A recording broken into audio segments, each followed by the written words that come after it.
السلام عليكم. ازيكم عاملين ايه؟ النهارده الكورساج بتاعنا هارت. ادي القصه نص الصدر، ادي القصه اللي في اليمين، وادي القصه اللي في الشمال. طبعا انا بصور لكم والكاميرا بتاعتي سيلفي. الكورساج ده كده كده اصلا راكب فيه تقفيله من فوق، يعني هو مش معمول عريان، هو راكب فيه تقفيله وهيتمسح تل خيال. وهيركب فيه التقفيله، وبعد ما يتعمل الحاجتين دول اللي هو يتمسح طول خيال ويركب فيه التقفيله هيتشد على المانيكان. بس المانيكان المره دي هيبقى عليه سفنج، عشان بعد كده هنشد عليهم القماش المطرز. القماش المطرز مش هنقصه، مش هيخش مع القصاد، عشان لما بنقص القماش المطرز الرسمه بتبوظ. يعني مش هقص على قد دي خلاص واكسر التطريز واقفل واقص على قد دي، هيبقى شكل القماش المطرز مش حلو، يبقى انا دفعت فلوس في الارض. خلاص. طبعا دي قصه الصدر، ادي قصه النص، ودي اليمين ودي الشمال. ودي قصه الظهر برضو بتاعت الجنب، ودي قصه الظهر بتاعت السوست. دول بيركبوا مع بعض كده. هوريكم طبعا على المكنه اهي. دلوقتي احنا ايه اهم حاجه عندنا بنعملها قبل مرحله ان احنا نمسح التل الخيال على الستان، ان احنا بنكوي التل الخيال، عشان التل الخيال ممكن يكش سن.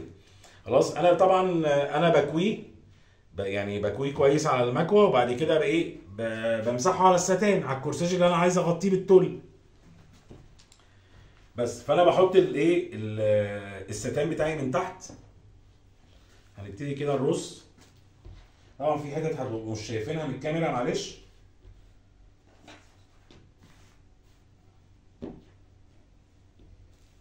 هنبتدي مثلا كده. انا بقى وانا بعمل بمسح تل الخيال على الستان، بخلي فيه هوا شويه، في التل، بحيث ان هو مع المكوه بتاعت التقفيلات والكلام ده هو ما يشدش.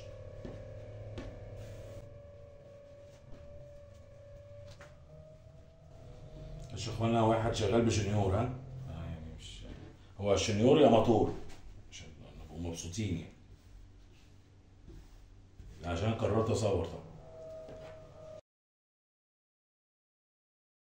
يلا بينا، هنتوكل على الله. هنقرب الكاميرا كده شويه، هناخده قصه، وبعد كده الباقي هيبقى زيها يعني. خلاص. هناخده مثلا ايه قصه الظهر دي اهي.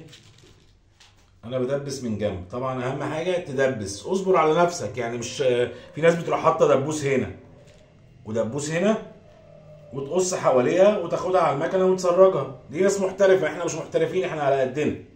خلاص. الطول الخيال ده طبعا ده طبقتين، ادي طبقه وادي طبقه. طبعا باجي من جنب، ادي دبوس اتنين، مش بالعدد يعني، بس انا بوريكم. خلاص. الله اكبر، الله اعظم. خلاص. شلت الدبوسين اللي في النص، بهوي سنه بقى اكنه مكشكش. بهوي سنه، اعمل سنه هوا سنه بس، سنه بسيطه مش كتير بقى، مش خلوا لي مكشكش. هو كده كده اصلا، عشان لما يتكوى هتلاقيه خد وضعه مع الستان. يعني لما بنزود فيه سنه هوا، لما يتكوى بياخد حجم الستان اللي تحتيه، يبقى مرتاح. عشان الستان لما يبقى مشدود على المانيكان ما يبقاش الستان حجم والتل حجم. فاتفقنا ان احنا بنخلي شويه هوا موجودين في التل الخيال، بعد ما كوناه واحنا بنمسحه على الستان على الكورساج، يبقى فيه سنه هوا. خلاص. اللي يشوف يقول لك اقول له سيبه مكشكش، انا عايزه مكشكش. خلاص. وراح مدبسه. ادي سنه الهوا اهي. وبراجع على سنه الهوا دي كمان على المكنه، لو حسيت وانا زايد ان هي زياده شويه وانا قاعد على المكنه، بطلع شويه من الهوا بتاع من التل، يعني طلع شويه من الزياده بتاعت التل اهو. في سنه هوا اهي اهي. اقرب لكم شويه اهي.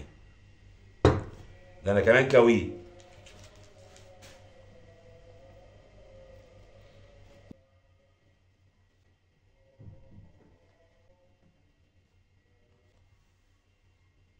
هناخده قصه تانيه،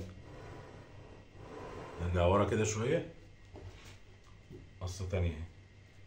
بثبت جنب، والجنب التاني ابتدي ادخل منه سنه هوا بس طبعا انا ايه المفروض ابعد القص شويه اهي عشان الاقي شويه تل ايه اسحبهم كده. والله ده اللي انا يعني اللي قدرت اعمله، ان هو ما يكشكش معايا في الاخر، ان التل ده ما يكشكش معايا واحس ان هو ايه قافش الكورساج كده اكنه مكتف الكورساج. في ناس بيبقى ليها طريقه تانية وفي ناس يعني طبعا التل الخيال كل التل بيتكوى قبل ما تستخدمه، يعني المفروض التل الخيال والتل البيور والتل القطن. بس اكتر حاجه متعبه في التلات ان انت تمسح التل الخيال على الكورساج، هو اللي بيبقى رخم، فلازم بعد ما تكويه تسيب فيه زياده. لكن التل القطن عادي ما تسيبش فيه زياده، التل البيور ما بتسيبش فيه زياده. التل الخيال بس اللي فيه سنه هوا كده. لما بتخلص مكوه تقفل، تخلص مكوه تلاقي سنه الهواء دي راحت معاك. برضو سنه الهواء دي لو حسيت ان هي زياده وانت بتسرج على المكنه، ما الدبابيس دي بتتسرج خلاص بتطلع منها شويه. احنا اتفقنا الكورساج ده هيبقى عليه طبقتين تل خيال، وبعد كده التقفيله هتركب فيه، وبعد التقفيله هيتشد عليه القماش المتطرز، عشان احنا ما بنقصش القماش المتطرز، بنشده وبعد كده بنلقطه. باركوا لي يا اخوانا، انا جبت سفنج بشده على المانيكان. السفنج طبعا بيقرفني وانا بشده عشان اشد عليه ايه الكورساج، بس بيبقى في التلقيط على المانيكان اسهل. اهو سنه هوا اهي. نقرب تاني، في سنه هوا خلاص. هنكمل بقيه القصات ونرجع له. خلاص احنا مسحنا بقى كل القصات بالتل الخيال اللي هو الطبقتين، وسيبنا فيهم سنه هوا. طبعا سنه الهوا دي بنراجع عليها واحنا على المكنه. احنا دلوقتي هنفصل، احنا مسحنا القصات كلها، هنفصل بقى.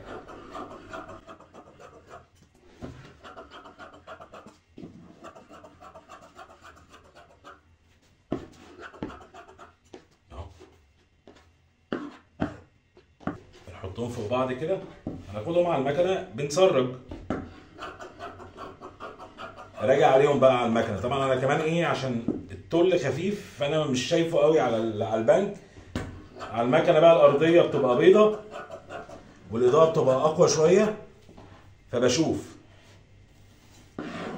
طبعا ببقى لابس نضاره الشغل كمان، اللي هي النضاره اللي هي ايه بقعد بيها على المكنه، الدنيا بتبقى سكراوشي الجنزبيل. يلا بينا على المكنه هنسرج، هنراجع. واحنا قبل ما نسرج هنراجع على الهواء اللي احنا عاملينه ده، لو زياده خلاص ما بنشيلش من ناحيه الدوران هنا اهو. استنى ارجع لكم الكاميرا كده، ما يجيش ناحيه الدوران هنا واشيل الدبابيس، لا باخد من الدغري. خلاص تعالى على المكنه وربنا يسهل. هنسحب بقى ايه قصه هنسرجها. قبل ما نسرجها ادي القصه اهي قدامي اهي، فيها شويه هواء والهواء باين اهو. خلاص الدنيا بقى ما كانتش باينه معايا على البنك، اروح ايه مطلع سنه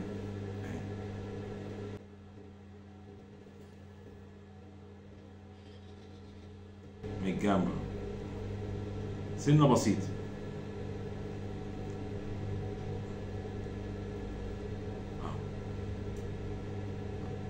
طبعا انا كنت سايب زياده قوي على البنك، بس لما باخدها على المكنه بعيد عليها، مش بدبها وخلاص اهي. خلاص بقى الهوا شويه صغيرين. خلاص الدبابيس من هنا والتل اهو، التل اهو هناخد كده.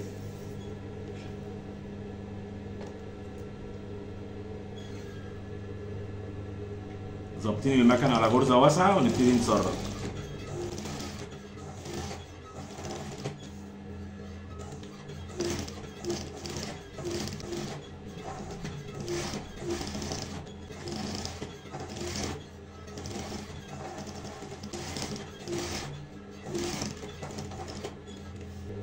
اهي سرجتها، اشيل لكم الدبابيس.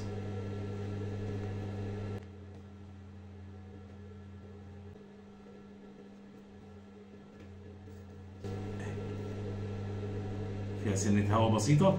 بعد كده بنعرش بقى الزيادات دي.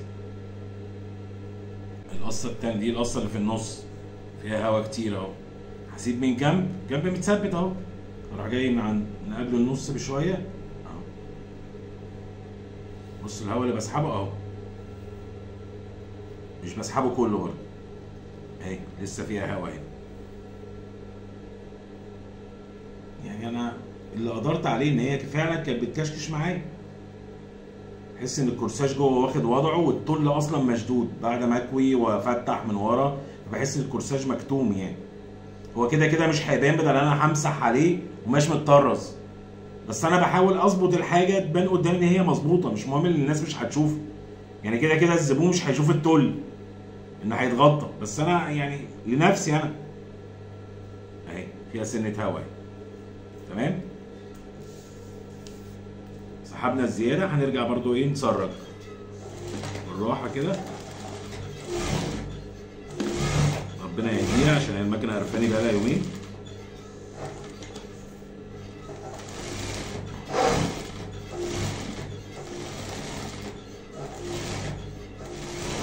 حبك للحاجه ولا بيخليك تتعلم من غير ما تقول لحد. طبعا لو ربنا وصل لك بحد بقى محترم شغال معاك، ده بيبقى فضل من عند ربنا، هو اللي بيوريك يعني، بتساله على حاجه بيوريك. انا كان معايا بصراحه ناس محترمه،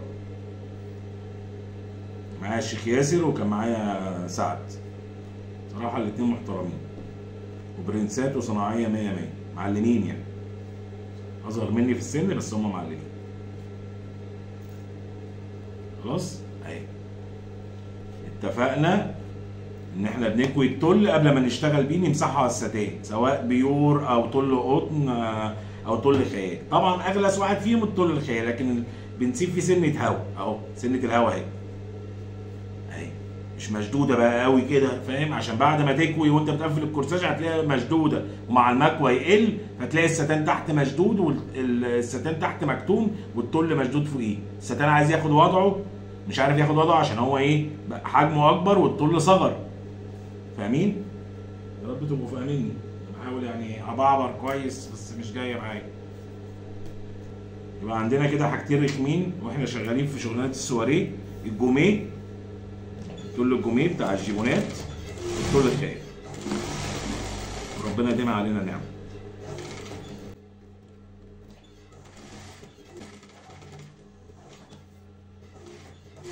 على مالك، احنا ندبس وعلى مالك. وعامل غرزه واسعه شويه برضو بس الدنيا متبقاش شاده يعني، ما تقعدش بقى تدوس جامد، ما انت مش قاعد على موتوسيكل يعني. طبعا انا بشيل الدبابيس في الاخر بس انا عشان اوريكم يعني. قشطه، هنكمل ونرجع لكم. بصوا انا قلت بدل ما اقوم من على المكنه وانقل معايا الاضاءه، اعرش لكم حته على المكنه كده وانا قاعد والتليفون محطوط كده كده والاضاءه موجوده. احنا بنشيل التول اهو برضه من على الظهر، يعني الظهر قدامي هو الاساس. خلاص انا بشتغل على الاساس بتاعي هو اللي باين لي. هو طبعا بيبقى باين من على الوش، بيبقى باين، بس احنا خلينا ايه من على الظهر اضمن لنا يبقى واضح اكتر. ولو معاك بيبقى فيه زياده بقى من اللزق بتشيله بالمره. يعني اللزق السيرما اللي ملزوم ممكن يبقى فيه سنه زياده، تروح معرشه معاك بالمره. خلاص اهي الحته اهي، عندي طاقه هنا اهو، طاقه باين من الجنب من ورا عشان انا عامله ايه الستان. خلاص قشطه. حته تانيه اهي، عايزها من على الوش، اهي من على الوش برضه.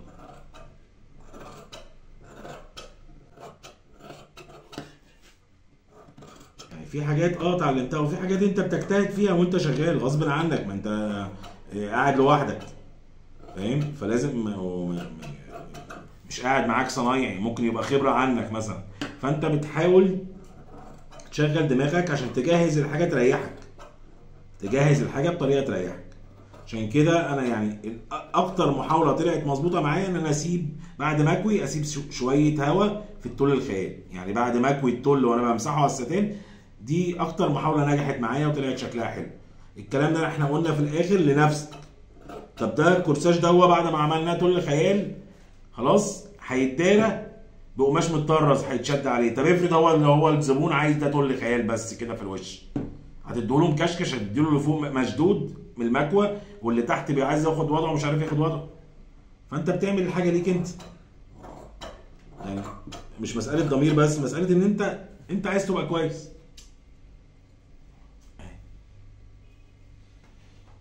قشطه. هجيب لكم بقى الكورساج واحنا بنقفل، واحنا كمان بنركب فيه، التقفيل.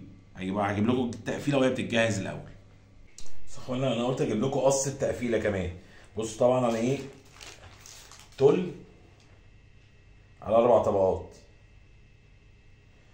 والكوى بقى البوتوم من هنا يعني اهو، دي التانية بتاعت التل، وبتل خيال عرض 3 متر خلاص.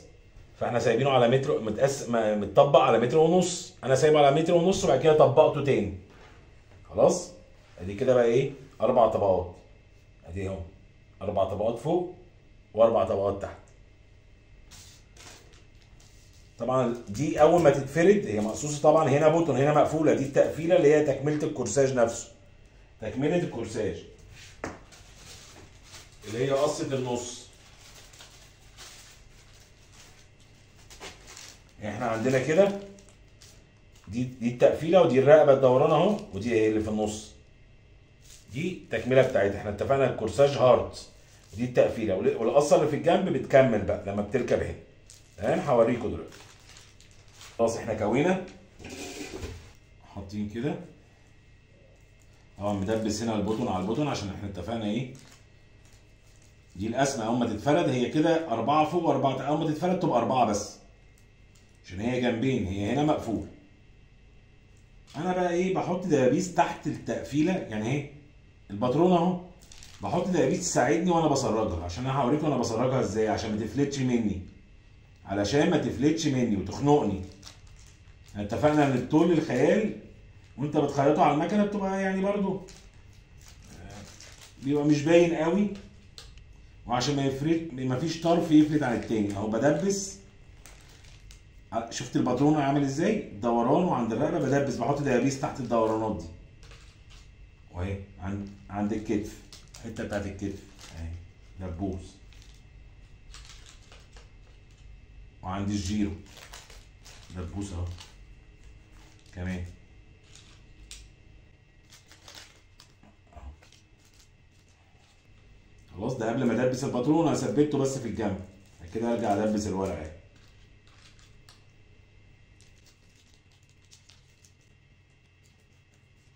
دي البوزه اللي هتيجي في الهارت اهو،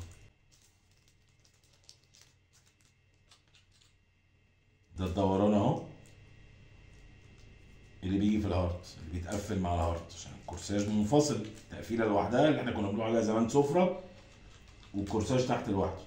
نفرد بقى جنب الحته دي اللي بتكمل بقى في بقيه الكورساج، بتبقى تل، فبنيجي تحتيها نروح ايه مدبسين برضو، عشان احنا هنسيب دلوقتي زيادات اللي احنا بنقول عليها الريميسو، زيادات.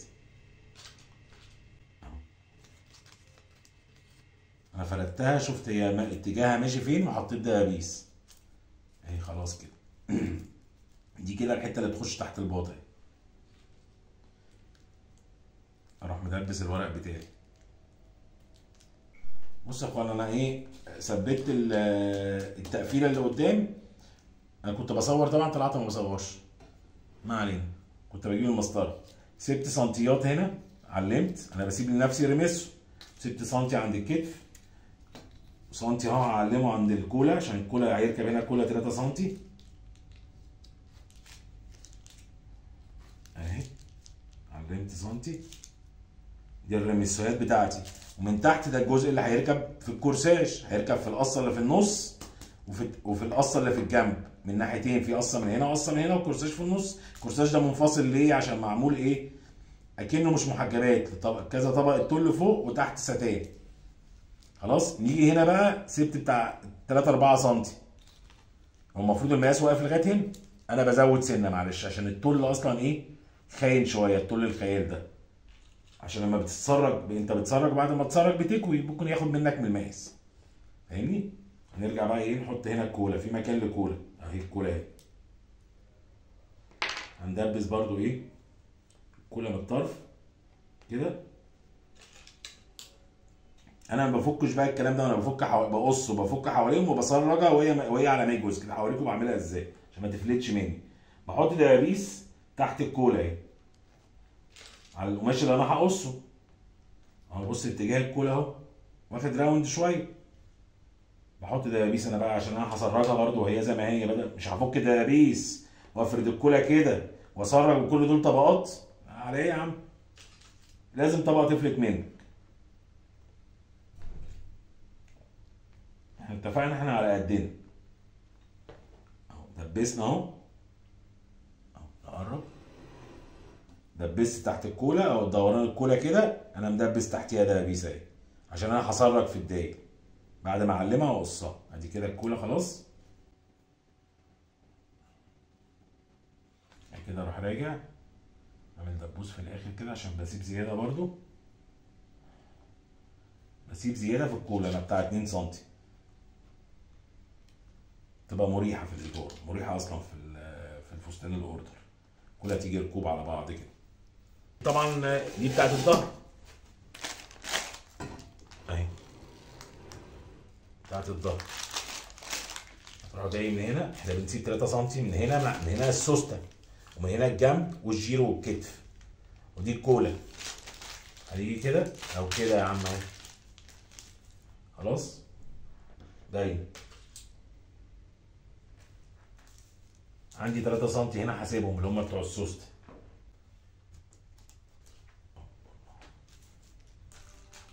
جاي مثبت تحتيه، عامل دبابيس بس مش على الطرف، من جوه الباترون، من جوه الباترون عشان انا هسرج على الطرف.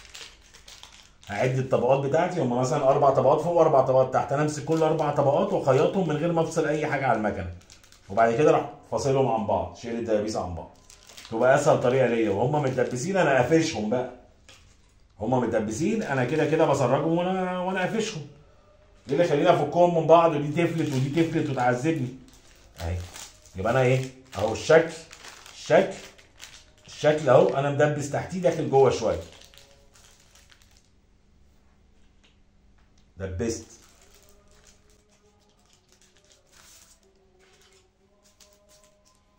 عادي ممكن تبقى الطريقه نفخ شويه بس معلش بتريحك بعد كده والامر الله تبقى مظبوطه.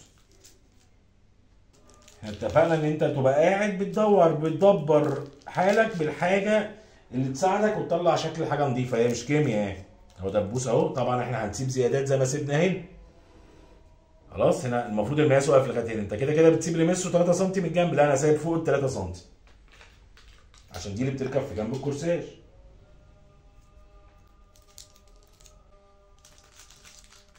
تمام.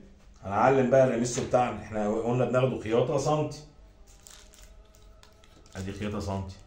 السنتي اللي احنا بنسيبه ايه من تحت، الجزء ده اللي هيركب في الكورساج اهو اهو. انت المفروض هنا بقى ايه تسيب 3 سم. لا معلش بحبح ايدك شويه، يعني المفروض هنا 3 سم راح سايبهم كده. لا انا هزود سن، انا عندي يا عم تقول لي يا عم اهو. سيبهم زياده عشان لما تسرج من هنا في الكورساج تحس ان دي بتاخد معاك شويه. بتسيب من هنا 3 سم اهي. دي ما بتسيبش فيها زياده، هم 3 سم بس، دي اللي في اخر الكورساج. ادي الكولا الرقبه اهي.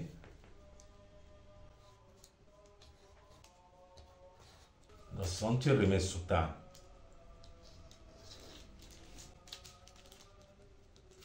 كل ده شغالين في الكورساج.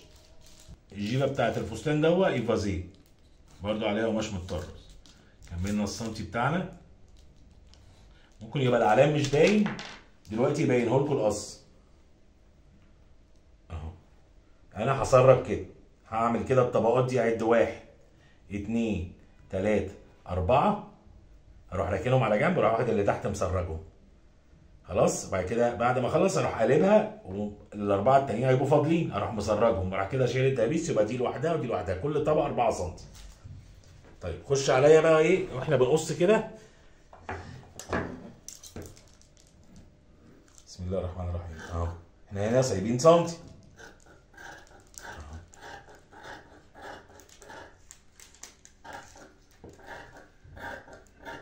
وهنا المفروض 3 سم، احنا سايبين زياده عن 3 سم اهو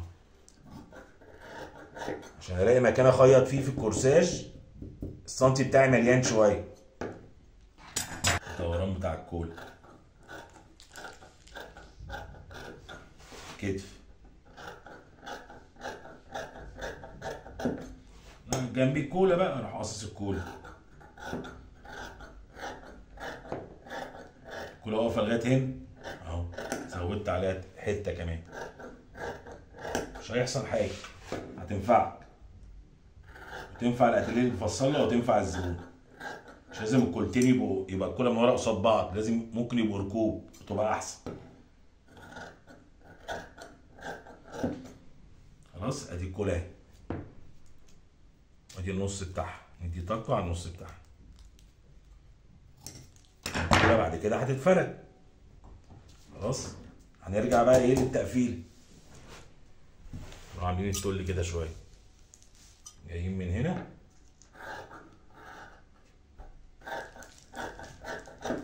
نبعد دي شويه اهي. ده النص بتاع الصدر اهو، ودي تكمله الجنب لما بنقفل دي في دي اهي. المفروض تقفل بعد ده، المفروض اسيب انا 3 سم، انا سايب زياده عن 3 سم. خلاص لما بنقفل دول في بعض كده كده مع ده، طبعا الكورساج بيبقى مفتوح، احنا كده شغالين على نص، اكيد انتوا فاهمين. خلاص وسايبين بقى هنا سنتي وسايبين هنا سنتي عشان نعرف نخيط منه، ما تعملهاليش مقزعره كده تيجي تتلكف فيها الكم تعذب اللي تعزمك يعني. ماشي. قصه الظهر قلنا من هنا المفروض بنسيب 3 سم، لا انا سايب ازيد. انا كده بطيرها. ادي السنتي اللي بيتخيط في الكورساج،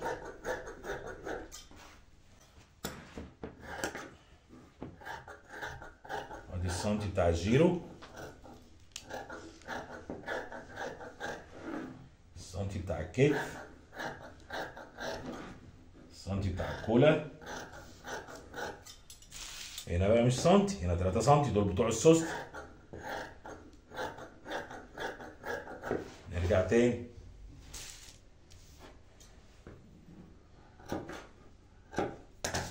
اهو، دي قصة الظهر اهي، ادي السوستة. طبعا الكورساج اصلا دي قصة السوست اهو، الباترون اهو قصاد بعض اهو. انا طبعا وانا قاصص في الستان سايب زيادة، سايب 3 سم اهو، سايب 3 سم في الستان فبيبقوا قصاد بعض، يعني اعتبر ده الستان اهو يبقوا قصاد بعض. تيجي من هنا دي قصة الجنب، احنا بنقفل دي ببقى سايب سنتي هنا وسنتي هنا، بنعملهم فوق بعض فبيبقوا دول لامسين بعض، ده الباترون الاساسي. خلاص اهي، يعني دي هنا ودي هنا هي الخطوط الاساسيه بتاعت الباترون. طبعا وهنا البنسه اللي احنا بنخيط منها احنا سايبين زيادات سنتي هنا، سايبين 3 سم للسوسته و3 سم للجنب. تمام؟ معلش بقى اتهز اهي. ماشي؟ سايبين زياده من هنا فوق ال 3 سم عشان زي اتفقنا لما بنسرج التل بيكش سنه معناها احنا كاوينه. خلاص على المكنه ونشوف هنعمله ايه. احنا دلوقتي هنسرج التقفيله، هنسرج التقفيله دي بتاعت الظهر. خلاص؟ احنا مش هنفك حاجه اصلا غير الباترون. هنروح عاملين كده كده كده كده. دي تقفيله الظهر. طبعا تقفيله الظهر اي حاجه في الدنيا يمين وشمال، يعني ده الجنب بتاع السوسته، احنا بنركب على 3 سم، احنا سايبين زياده، يعني في هنا صباعين كده زياده، احنا بنركب السوسته هنا، في التركيب هيبان. بنسيب سنتي من هنا اللي بنركبه في الكورساج، وسنتي من هنا في الجيرو اللي بيركب فيه الكم، وسنتي بتاع خياطه الكتاف، وسنتي اللي بيركب فيه الكولا. خلاص؟ احنا دلوقتي عندنا كام طبقه؟ ادي 8 طبقات. ادي 8 طبقات. احنا بقى ما نفصلش 4 طبقات مع بعض ونرجع ندبسهم هيروحوا فالتين من بعض، احنا ما صدقنا. احنا قصيناهم مع بعض فهم مظبوطين. هنا انا مدبس دبابيس، حاطط دبابيس من جوه بحيث ان انا وانا بسرج تريحني. اروح عامل كده. ادي كده، ادي 1 ادي 2 ادي 3 ادي 4 اهو، زي ما هم متدبسين، زي ما قصيتهم، زي ما حطيتهم على المكنه. خلاص؟ طبعا غرزه مفتوحه سنه، راح جاي من هنا. يلا توكلنا على الله. دينا بنسرج اهو، ال4 اللي تحت وال4 اللي فوق انا مطيرهم بعيد اهو.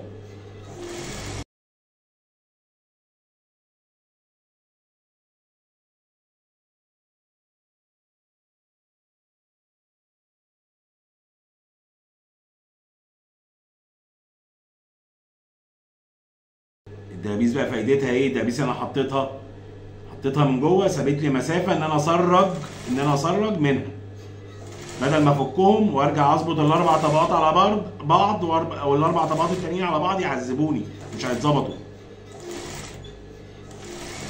خصوصا لو حد نظره على قده زيي. عندي استجماتيزم يا اخوانا، انا عيني مش رايحه قوي. خلاص اهو.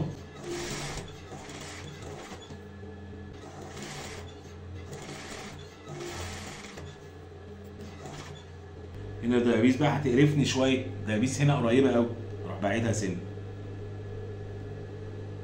كده كده. ايه الدبابيس قافشه كل حاجه، طبقات التل ممسوكه.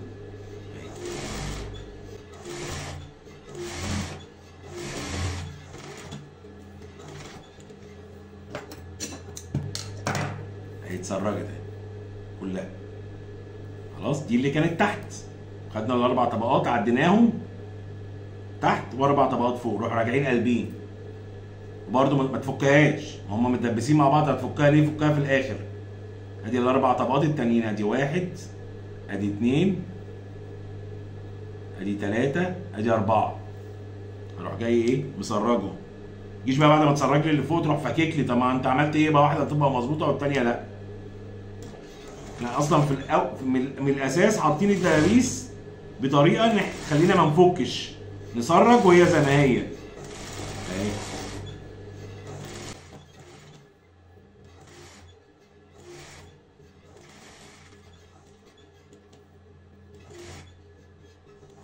الدبابيس لجوه، فالدبابيس محطوطه لجوه، فبتديني ايه؟ نفس ان انا اقدر اروح ايه؟ زي التل لجوه كده شايله، لكن هي لو على الطرف هتزنقني فاضطر اشيلها.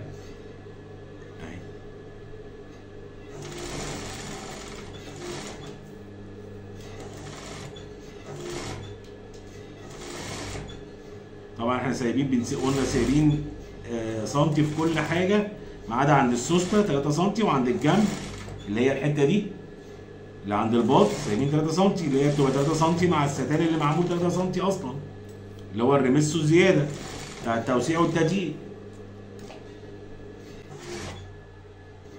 وقلنا سايبين هنا ازيد من 3 سنتي بحيث ان بعد ما بسرج برضو ايه؟ تل، عشان هو كروهات اللي هو الاخرام دي يعني بتاخد من المقاس شويه اهو. كده احنا سرجنا الجزء اللي فوق والجزء اللي تحت. ارجع بقى اشيل الدبابيس زي ما انا عايز بقى. اشيل يا عم، ضبط، شلت الدبابيس، اصبح الاتنين متسرجين. ادي واحده يمين وادي واحده شمال. ادي السوسته بتركب هنا، بس طبعا مش بتركب هنا، بتركب جوه شويه 3 سم، ناخد 3 سم خلاص. وهنا بتركب الكولا، وهنا بيركب الجيرو، وقلنا بنسيب هنا زياده شويه فوق ال 3 سم بحيث ان هو ده وانا بسرج لو لم مني سنه خلاص يبقى انا عامل امان ليه. وهنا سنتي بتاع خياطه الكورساج فيه من هنا اللي هو الظهر مثلا. دي بتاعت الجنب، بس طبعا عشان مش نفس الاتجاه خلينا في الاتجاه بتاعها اهي.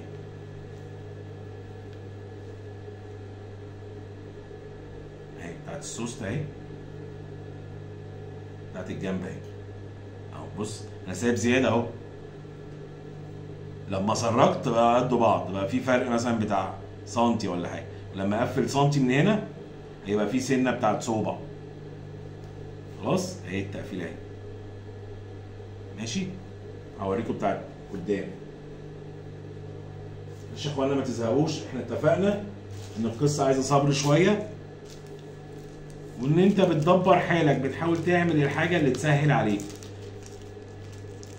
ماشي، انا ليا رزق ان انا اتفرجت على حد وهو بيعمل مثلا، وفي حاجات ربنا بيكرمني برضو اجتهدت فيها، وفي ناس ما شافتش اهو فكيناها. دي تتفرد، دي بتبقى الصدر خلاص. هنيجي برضو نسرجها، هنعد دي هي النص بتاعها اهو، اهو النص بتاعها اهو. بص بص متشالة من النص بتاعها اهي، اهو النص اهو مقفول يعني لما تتفرد هم ايه، هم 8 4 فوق 4 تحت. لما تتفرد التانيين كانوا 8 4 فوق 4 تحت بيتفصلوا عشان هو جنب يمين وجنب شمال، لكن دي النص، نصها بطن، دي نص الصدر، نص الصدر من هنا نص الصدر. فباجي من هنا اروح عامل كده، عديت الاربع طبقات بتوعي، ادي 1 2 3 4 وهي كده كده واضحه عشان هنا بطن. اروح جاي من هنا اروح مسرج. دي التقفيله اللي بتركب قدام في الكورساج، بيبقى فيها قصه النص بتاعت الكورساج، بيبقى فيها قصه الجنب بتاعت الكورساج. اديني بسرج تحت الجيرو. السراجات دي طبعا ما تبقاش باينه عشان هي بتخش في صمت الخياطه. دبوس رخم نحركه من مكانه شويه، نروح عاملين كده.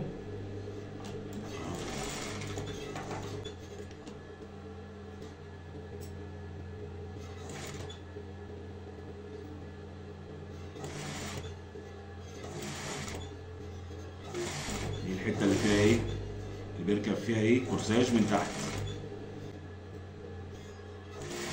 الكورساج بيبقى هارت، فبيبقى فيه بوزه. البوزه اهي، البوزه اهي. شلت انا الدبوس بقى اللي ماسك الاتنين مع بعض، كان ماسكهم كده، الدبوس كان ماسكهم كده اهي. رحت انا ايه حاطط ايدي من جوه كده في البطن،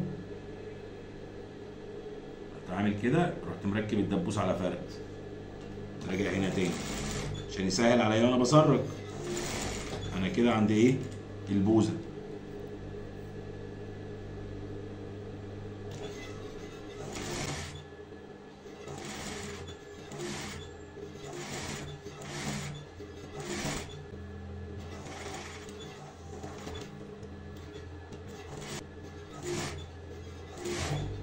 لو انا بقى فكيت يا اختي تلاقي التول بقى كل واحده في حته، كان هو كده بيعذبك.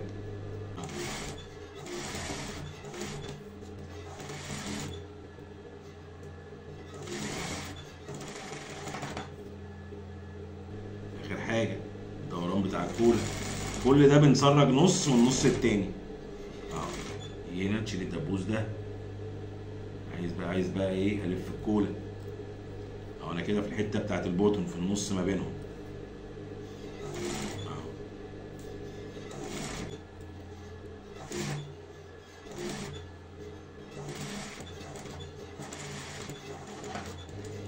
الصلاة على النبي اهي اتسرجت.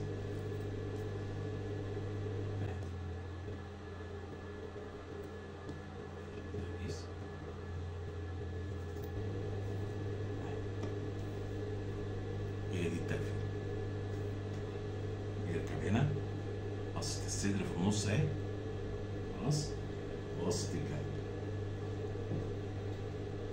اللي بتركب كده تتقلب تبقى هنا. تمام. بقى نركب، هنقفل الكورساج ونركب فيه ايه. انتوا شفتوا تقفيل الكورساج قبل كده، هنقفل الكورساج وبعد كده هجيب لكم ايه المرحله اللي هصورها لكم اللي هي بتاع التقفيل، التقفيله نفسها اللي هي الجزء التل اللي فوق. بصوا انا افتكرت ان الكورساج اللي قفلته لكم اللي هو المحجبات اللي متقفل خالص مش الهارت، فانا قفلت جنب، هقفل لكم الجنب التاني تشوفوه خلاص. وقصه الظهر سهله، هبقى اوريكم قصه منها. انا باجي هنا عشان ده تل، شفتوا التل انا سايب فيه هوا ازاي اهو خلاص. باجي هنا احنا هناخد سنتي، حطيت دبوس لنفسي، مسكت الطرفين على بعض. احنا بنبتدي من تحت، نبتدي من تحت تاني، نبتدي من تحت اهو. القصه بتاعت الجنب ودي قصه النص، معلش انا ركبت من غير ما اصورها لكم خلاص. دبست سنتي على سنتي، دبست قصدي حطيت دبوس، وهاخد بقى الخياطه بتاعتي سنتي اهو. طاقه جايه على الطاقه اهو.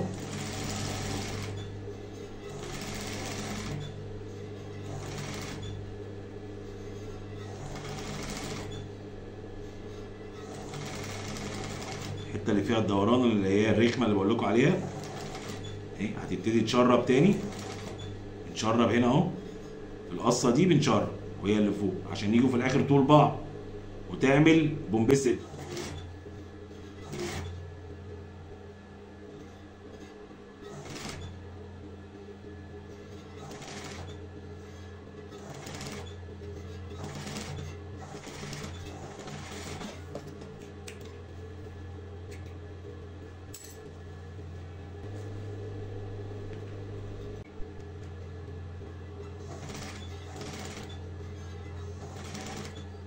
الحته بتاعت الفيانكينا اللي فيها الدوران اهي، نشرب شويه عشان الدوران.